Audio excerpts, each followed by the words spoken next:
Eu sou o professor Jacobi Fernandes e nós estamos gravando alguns vídeos sobre o Ministério Público junto ao Tribunal de Contas. Pois muito bem, o artigo 130 da Constituição Federal é que garante aos seus integrantes os direitos e as prerrogativas do Ministério Público Ordinário para os integrantes que atuam dentro do Tribunal de Contas. Eu vou ler esse dispositivo. Artigo 130. Aos membros do Ministério Público junto aos tribunais de contas, aplicam-se as disposições desta seção pertinentes a direitos, vedações e forma de investidura. Ocorre que a questão se tornou polêmica porque no artigo 128 foram definidos os ramos do Ministério Público, os diferentes ramos e carreiras do Ministério Público comum ou ordinário. E não foi colocado lá dentro o Ministério Público que atua junto ao Tribunal de Contas. Isso tem uma explicação histórica que você vê em outro vídeo da nossa playlist, a história do Ministério Público junto ao Tribunal de Contas. Pois muito bem, por ter feito a inserção na Constituição Federal logo depois do dispositivo que trata do Ministério Público Comum Ordinário, houve quem pretendesse entender que essa carreira deveria estar dentro do artigo 128 e, portanto, seria um membro do Ministério Público Comum que seria delegado ou uma carreira que atuaria dentro do Tribunal de Contas, atuando de forma diferente e, portanto, duas instituições compondo uma só. Não foi esse o interesse do legislador. Como nós percebemos no vídeo anterior, no vídeo que trata da história do Ministério Público, desde o começo, a atuação do Ministério Público se faz na intimidade estrutural do Tribunal de Contas.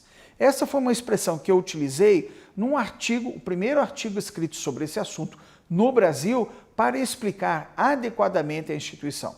O Ministério Público no Tribunal de Contas faz parte da intimidade estrutural do Tribunal de Contas. Não é outro tipo de intimidade, porque ele tem que preservar a sua atuação e, como está dito desde o século passado, desde 1896, inclusive indo além dos interesses da Fazenda Pública para a proteção dos direitos da sociedade no âmbito do Tribunal de Contas. A questão que surge é exatamente essa. Se o artigo 130 cometeu o deslize de não inserir no artigo 128 essa carreira. Para tratar deste tema, houve uma ação direta de inconstitucionalidade. A ação número 789-1 do Distrito Federal, que inclusive cita um trabalho de nossa autoria, explicando o que é Ministério Público do Tribunal de Contas. Nessa ação direta de inconstitucionalidade, ficou adequadamente definido que o Ministério Público que atua no Tribunal de Contas da União não é o Ministério Público que integra a carreira do artigo 128. Ele tem fisionomia própria. Por que ele tem fisionomia própria? Porque ele trata de matérias específicas, que são contas públicas. Não é matéria criminal, não é matéria de direito civil, contratual, é matéria específica referente ao Tribunal de Contas. E aí vão surgir muitas dúvidas.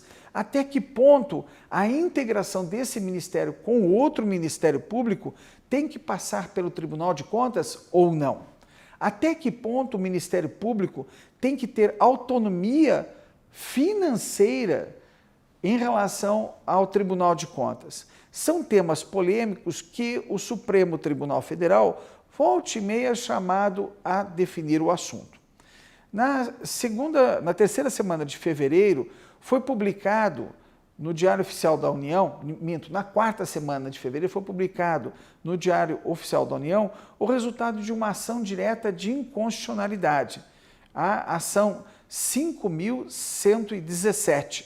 E nessa ação, o Supremo Tribunal Federal veio definir novamente alguns aspectos que, a seu critério e a seu juízo, estão delineados a partir da ação direta de inconstitucionalidade 789. Está ficando um pouquinho complexo, mas quem trabalha em direito vai entender bem. Pois muito bem, o que entendeu novamente o Supremo Tribunal Federal? Que o Ministério Público que atua junto ao Tribunal de Contas não é o Ministério Público do artigo 128, mas foi um pouco além. Definiu uma nomenclatura com a qual nós não concordamos. Para nós, são procuradores do Ministério Público que atuam no Tribunal de Contas. Mas o Supremo abreviou e definiu a terminologia procurador de contas. Procurador de Contas se confunde com o Procurador da Fazenda, né? Então é preciso que se resguardem as peculiaridades dessa instituição que dão a ele autonomia funcional praticamente absoluta. O seu juízo de valor é exclusivamente de cada um dos seus membros. Pois muito bem, além desse ponto, nessa nova ação direta de inconstitucionalidade, o Supremo Tribunal Federal veio a definir que essa instituição não tem autonomia financeira.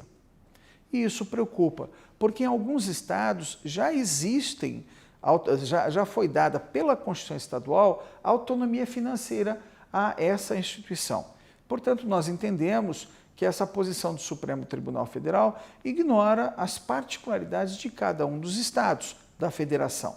O Supremo Tribunal Federal considerou que o modelo a ser adotado pelo Ministério Público dos estados deve ser exatamente o mesmo que é adotado no âmbito do Tribunal de Contas da União. Não tem autonomia financeira. Seus membros não podem ser ordenadores de despesas.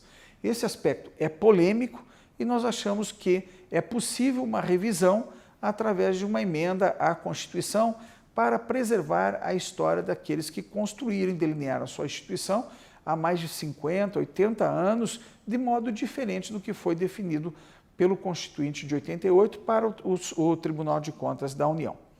Pois muito bem, aguarde essa polêmica e na descrição desse vídeo você vai encontrar, então, as duas ações diretas de inconstitucionalidade que nós citamos aqui, a 789 e a 5.117. Estão na descrição desse vídeo.